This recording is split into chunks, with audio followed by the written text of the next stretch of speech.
Welcome to the Travel Tidbits podcast, hosted by me, Jamie Weidel, travel advisor and owner of Pineapple Escapes Travel. Join me as I share the latest travel news, top destinations, and expert tips for the savvy traveler. Because after all, travel makes life sweeter. Welcome back to the Travel Tidbits podcast, where we share simple tips to make your travel smoother, more enjoyable, and a whole lot more magical. Today, we're diving into Walt Disney World and specifically why it matters where you stay. And I'm so excited because I'm joined by one of our Pineapple Escapes travel agents, Katy Seiber, who is joining us live from Walt Disney World. Katy, welcome. Hello and good morning, everyone. So, first of all, we need to acknowledge where you are right now. Where are you coming to us from, and what has your trip been like so far? I am live from Disney World. My trip so far has been very busy.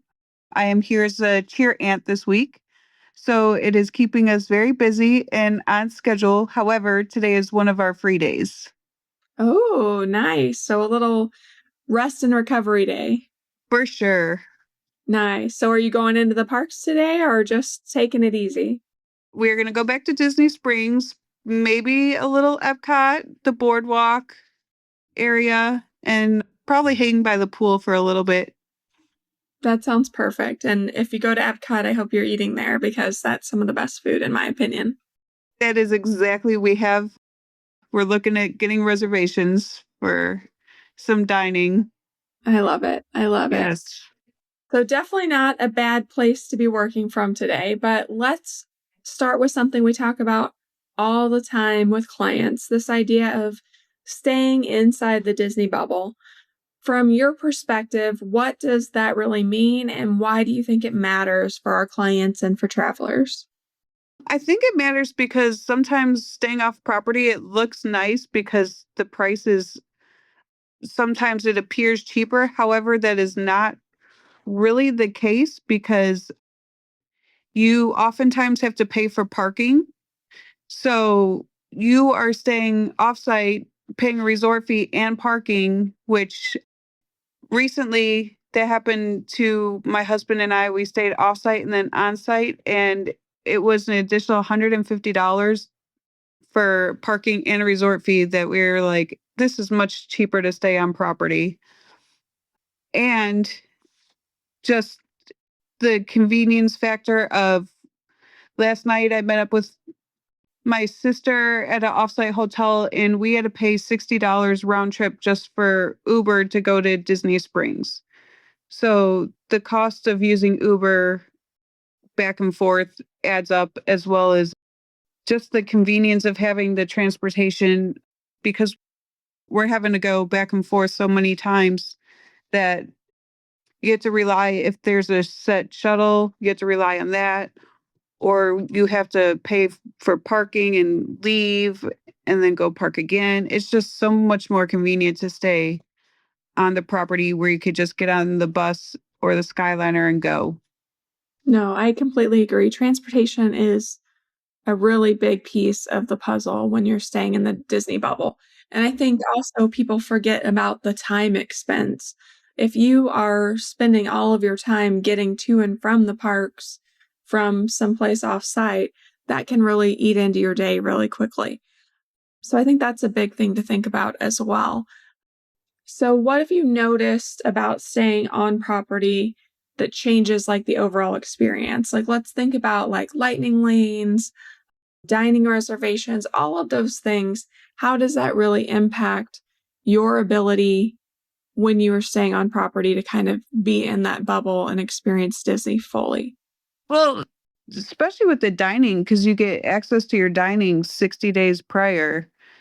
Like, for example, my family, we're coming back in a couple weeks, and we had at midnight, we were on the phone booking our dining, like getting everything set. So that's convenient. So you could kind of plan your days around that, as well as like the lightning lane, you get to pick it in advance to where you're not getting there the day of and you're getting the scraps of what is left. Yeah, I completely agree. So I think there are a lot of perks that people may not fully understand.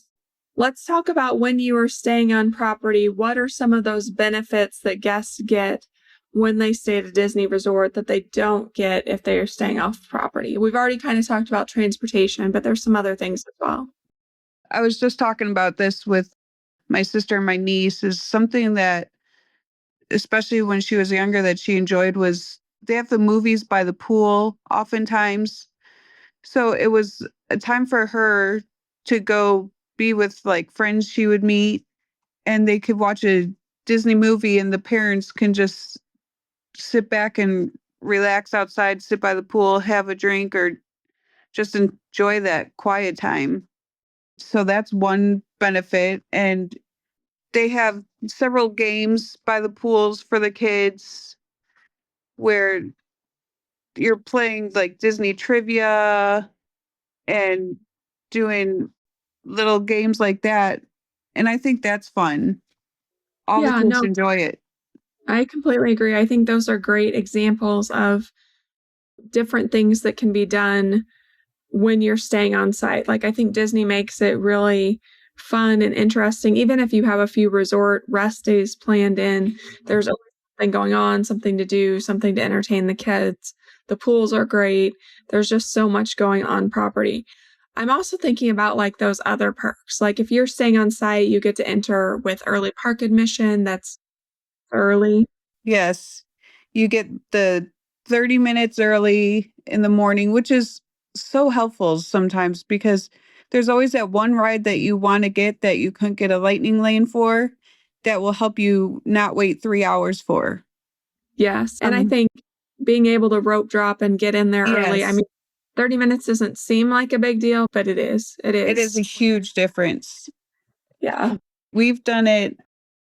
We have a family tradition where we do it at Animal Kingdom and we pretty much run to the rapids to see how many times we could do it in a row before the park opens and to see who could just get the most wet. And it's just a family competition that we've been doing for ever since we've been going. So like 15 years. And we will continue it this summer. And we got the most was 16 times. So in 30 minutes, we got 16 rides on the rapids. So that kind of puts it into perspective too. Yeah. Cali River Rapids is so fun, but I don't want to be wet all day. So we do that at night. So, like, right around time when I know that ride is closing, that's when we ride it multiple times. That is smart. And then also the tip too, if you go in the summer, a lot of times, like especially at Animal Kingdom again, the animals aren't out during the peak heat. So if you want to see the animals, if you want to do the safari, they're out in the morning or later at night. Yeah. I think that's a great tip to go straight back to the safari too when you first enter Animal Kingdom because you're right. The animals are definitely more active when it's cooler out, and in the heat of the summer when it's roasting, you're going to see a lot fewer animals on the safari during that time period. The other reasons that I tell my clients to stay on site, especially if they're booking like a deluxe or a deluxe villa resort, is they get those extended evening hours in the Yes. I Yes, think that is huge. so fun, and usually the parks are a lot quieter. Like it's just easier to get around and do things during those times as well. When we came with the agents this fall, that was something that was nice is the parks were emptying after the fireworks. We were just now going to Gardens of the Galaxy and doing all that and just knowing that we still had an extra hour and we didn't have to beat the crowds to even get out. So that is also a huge factor. Yeah, I think that you can get a lot done in that time period. And so for lightning lanes, if you are staying off site, you can't book them until 3 days before your trip. But if you're staying on site, then you can book them starting at 7 a.m. Eastern Time, 7 days before. So that can make a really big difference overall with what you're able to accomplish, what lightning lanes you're able to get, if you're able to get the prime times for those lightning lanes. So I think that's a really big piece to that whole puzzle as well. It is, and a lot of times the good stuff could be taken by then. Yeah. And so I think that makes a big difference overall in your trip. If you're wanting things to go smoothly, if you're thinking about doing the premier lightning lanes, all of those things, you really need to think about staying on property just for those benefits. There's also other things. You get your dining starting 60 days before, which we touched on. And I think really you're just in this immersive Disney bubble where it's always easy to get around. You're closer to the parks. You don't have to worry about Ubers or parking or driving or any of those things. And I think that can really make a big difference. Just the nostalgia of being on Disney. There's nothing better than waking up and having a Mickey waffle. Like, to me, that makes my day. Like, that starts my day. And No, I agree. that's, I think, huge. And it's when you leave the property, it's just like, oh, There's no Mickey waffles yeah, here. it's Yeah, kind of disappointing. I agree. I think there's just something to be said for the nostalgia, the just whole overall vibe of being included in the parks. Plus, I mean, we've hit on transportation a little bit, but Walt Disney World has such an extensive transportation system. There's buses, there's a Skyliner, there's the monorail, there's boats. Like, they have thought of everything. No matter where you want to get, they have made it easy and accessible to get there. And I think that's something that, and that all of that transportation, once you get from the airport to the resort, all of your transportation is included within the park system. So to Disney Springs, to any of the parks, to the resorts, all of that is included. So I think that's a really big selling point for most people as well, especially with little ones. Oh, for sure. It just makes it so much easier. And when we did the 4 park challenge, we did that and used all the transportation, and it was so easy. It just makes it so easy and so quick. Just like we had touched on, just the time saving is just helps so much. I agree. Like, it's just totally worth it. And so I guess we should touch on what the 4 park challenge is. So that is where you go to all 4 of the Walt Disney World parks, the main parks, Epcot, Animal Kingdom, Magic Kingdom, and Hollywood Studios in one day. Typically, you have to eat something in each park, go on at least one major ride, and then those are the 2. Did you guys do anything else when you guys did yours? We did one show, one ride. We had to do all the transportation options and eat something at every park. Okay. I like that. I like that. Adding the shows and the transportation, I think, adds a little extra to it. So my family did the 4 parks in one day several years ago, and we had a lot of fun, but we didn't do all the transportation. So I think that's a great way to kind of get a quick, if you only have a day or a couple days to be there, it can be a fun experience.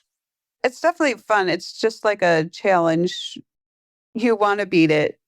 For sure. It really does show how just the convenience of everything that Disney offers. Like, we wouldn't have been able to do it if we did not take advantage of the 30 minutes in the morning and the extra hours at night. Yeah, to make that day a little bit longer, to have a little time. Yeah. Yeah, less rushed. It gave us time to actually have a sit down meal and do the shows. Yeah, I love that. I love that. So I think a lot of clients, I mean, Disney's can be a beast to plan, especially if it's something you don't know really well. And I think that's one thing that our agents do really well is we know the parks, we go often, we understand the ins and the outs and all of the details. But I think it can be really overwhelming for clients, and that's why they reach out to us. And one of the things that we can help with is helping them choose the right resort. So, can you walk us through the different categories, the value, the moderate, deluxe, and who you think each one is best suited for and some of the benefits and perks of each? Yeah, so growing up, we stayed at the value resorts, so which is the typically your All Stars and Pop Century and Art of Animation. And we did that just because we were never in the rooms. And oftentimes it was just what the whole family could afford. It gave us the availability to stay on Disney and take advantage of that. And I think that's something, and they're worth it, especially if you are not in the room a lot. Yeah, I think that's a good way to think about the value. Like, if your plan is to hit the parks and hit the parks hard, and you just want a place to shower and sleep, and then a value would be a good choice. Yes. And then the moderate, I feel like it's a good mix. You get more than the value resorts. So you get, oftentimes there's at least a sit down restaurant, or not just like the quick cafeteria type food, and a little better pools. So there's a little more to do at the resort versus just going and leaving. And like at the value resorts, there's two pools and there's no slides or anything like that. And then with the deluxe, those are just, you do not have to go to a park. I feel like those are good for if you want a day to take off from Disney and spend at the resort, you could easily do that. And I think the food quality is better as you go up as well. My husband and I noticed that the value resorts, you get the quick cafeteria style food, to where Animal Kingdom Lodge, I had a really great like bowl of, I can't, just like a teriyaki bowl type. And it was so good. So I think that is something to think about. We stayed at the Animal Kingdom Lodge and I could sit there and watch the animals all day. Yeah, I completely agree. I think it also comes down to level of service. So, what you're wanting, like with value, like you're going to check in and you're going to be busy and in the parks and doing your thing. Moderate's kind of in the middle. You could easily do a resort day. There is the sit down restaurant. But deluxe, you're getting that deluxe service. And the rooms Yes. also get bigger with each Yes. category. So the value rooms are smaller, kind of more motel like, not as fancy. And then moderate's kind of in the middle. And then your deluxe, you're going to have the bigger bathrooms, more lighting, a bigger room overall, more plugins, like Yes. things like that. And you're also going to get service. The deluxe resorts also have club level, which you would have your own concierge. There's breakfast, snacks at lunch, and then heavy appetizers and drinks in the evening. So it can really be whatever you make it. And that's really where we come in, is we can look at those different options and talk to you about what you're wanting. Are you wanting a relaxing park stay, just being able to come and go as you please, having options to eat right there in the resort? What are you looking for? And as you talk to us, we will help you narrow down those options to figure out what's best for you. And one thing that I noticed too as well, the bus stops for the deluxe resorts are the closer bus stops. So after a long park day and you're walking back to the buses, some of the first buses that you see. Yes. And you don't think much of that until you're walking out after walking like 25,000 steps for the day. And then you're Yes. like, oh, where's my Yes. bus? I mean, to me, that is huge, especially like if you're running to it just to get on that one bus before. Yeah, that is huge. It does. It does. I agree.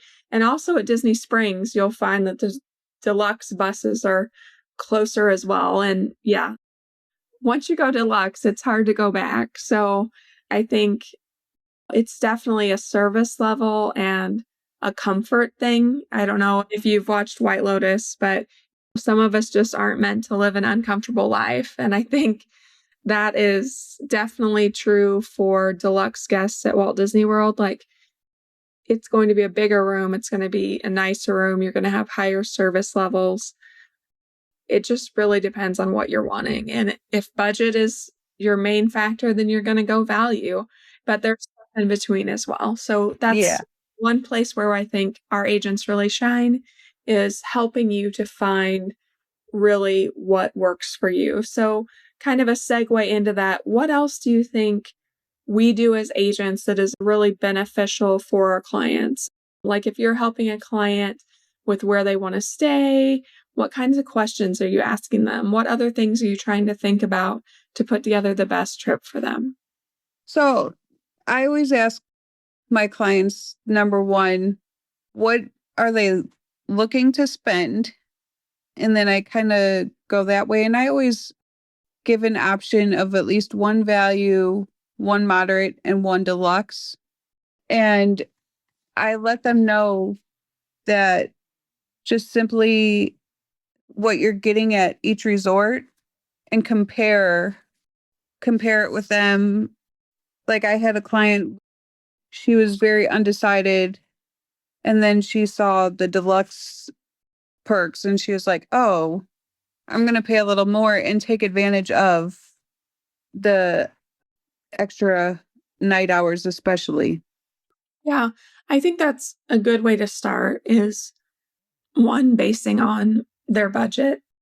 Their budget makes a really big difference overall in what they're able to do, but also what kind of value they want out of the trip. So once they see the different options, I think sometimes they realize, oh, that's not really what we're wanting. We do want moderate or we do want deluxe. And maybe they have to save another few months to be able to get there or do things a little bit differently to finagle that. But making sure that they go into it with their eyes wide open as to what they're really getting as far as not only the resort, but the parks, the time of year they're going, what that's going to look like. And I really feel like as much as we travel to Walt Disney World as agents, we kind of have a good overview of all the different times of year, all the different seasons, and how all of that goes. As far as like personalizing the trip, what do you do as far as like lightning lane education, helping them pick which parks on which days, and picking dining? Like, what do you have in your wheelhouse to help your clients with those things? I give my clients, I ask them what kind of, especially for dining, I ask them what are they looking for in dining? And I kind of help narrow it down because a lot of times they just say character dining. That's good, that helps. However, what are your child's favorite characters? Like, is it a Disney princess? And you don't want to go to Chef Mickey's if they're into Disney princesses. And if they're into all the characters, that helps you kind of narrow, like, that's something like Chef Mickey's would be good for. So that is something I do. Lightning lanes, I kind of walk them through, especially what is their priority to get on and work through that and kind of, because we know I can go through every park without a map and I can easily kind of guide them. Like if you start doing a lightning lane at Tiana's, 10 minutes later, you're not going to be able to make, it's going to be a hike to get to one on Tron. Yes, So absolutely. I kind of do the strategic way of doing it in a pattern versus walking all over back and forth. Yeah, I completely agree. I think being able to kind of navigate what rides are going to be the most popular, what ones might the lightning lanes sell out is something. And then thinking about, yes, what's our park day going to look like? They don't want to be running from Tiana's to Tron or from Space Mountain to Jungle Cruise. Like, you kind of want to have some kind of strategic plan where you're at least not running all the way across the park. Have I personally run all the way across the park for things? Yes, but that's because I'm crazy. But that's not how a family wants to do Disney. And so having that knowledge and being able to kind of help and just really personalize their trip so that the dining and everything is something that they can really understand and feel confident about their choices because we've been there and have those details. I think it makes a really big difference. Yes.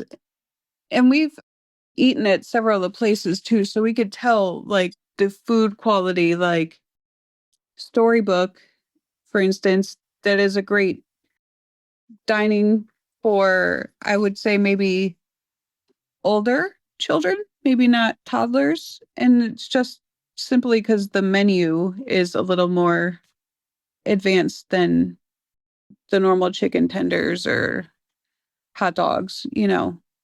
And I think that's something to consider. And that's what we could tell clients as well. Yeah, I do think Disney does a good job, though, no matter where you're at. I have one daughter, she's 16, but her preferred food is butter noodles. And so no matter where we go, they're usually able to accommodate that. Yes. So they do a good job, even if there's not something for those little ones on the menu, even though my little one is not little anymore. So let's switch gears a little bit. Something a lot of people I don't think know about are the bounce back offers. Can you explain what those are and when someone should consider taking advantage of one?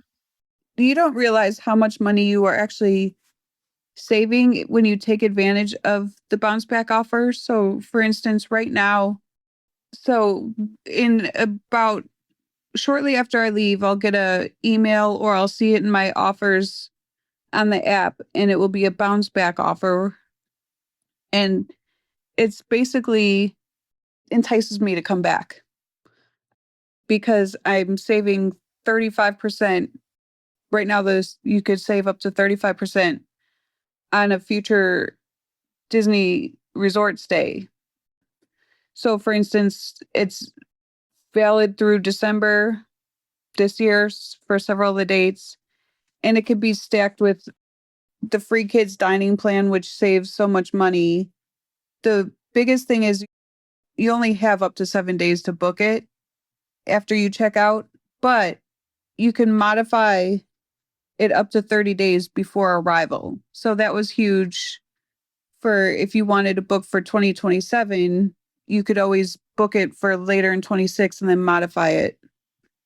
Yeah, I think that's a great tip, especially because a lot of people, once they go, they do want to come back. And so being able to save that money, and it is flexible, and that's something we can help you with. So if you get those bounce back offers, please reach back out to your agent and let them know, hey, I want to come back. And even if the dates aren't out yet, we can book it for dates that are in this year and then change it once more dates are released. So it gives a great option for clients looking to come back. And we also love to help clients who are combining experiences. So let's talk a little bit about what it's like if you want to do a split stay and stay at Walt Disney World and pair it with a Disney cruise. What does that land and sea experience look like? So I've done that, and I felt like it was perfect to do because we did the parks first. I recommend that for sure. And we just went really hard at the parks for 2 days.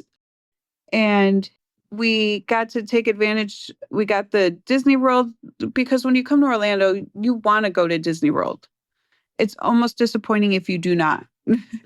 Agree. So we did that. And then you take advantage of the Disney Cruise Line ground transportation. And from doing that, it's just that huge convenience factor of number one, oftentimes you get a better boarding time and they handle your luggage. And just when you're doing everything in the Disney bubble, you have that reliability. And I think that's huge because it could be so stressful thinking of, okay, well, I just did the parks, but now how do I maneuver to Port Canaveral? And I mean, it's not a quick 10-minute ride.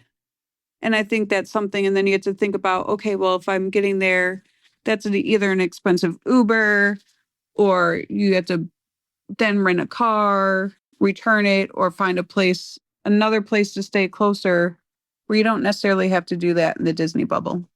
Yeah, I completely agree. So the benefit of staying at Walt Disney World when you are booking a Disney cruise. So let's say you're going to go to Disney World for 3 or 4 days before and then do a Disney cruise, which my family has done that as well. I definitely always recommend going to the parks first, like you mentioned, because then you can rest on the cruise a little bit, Yes, because yes. the parks are just, it can be a lot. But the real benefit, I think, is, like you said, the luggage handling, the transportation, making it really smooth, really easy for clients to transition. And if you take Disney transportation to the port, then you can board at any time, so that as soon as your bus arrives, you're able to board the ship. So that's a really big perk of Disney transportation there as well. Yes. I think it's just something too, because when you're on those buses, they're hyping you up for the cruise. So, like, just watching those videos, it just gets you so excited. And I think that it just helps. Yeah, I agree. So, what do you feel like is one of the biggest stress points for clients when they're planning their own Disney trip? I think just the navigation of it alone, especially like people, they don't think of stuff necessarily that like we would think of.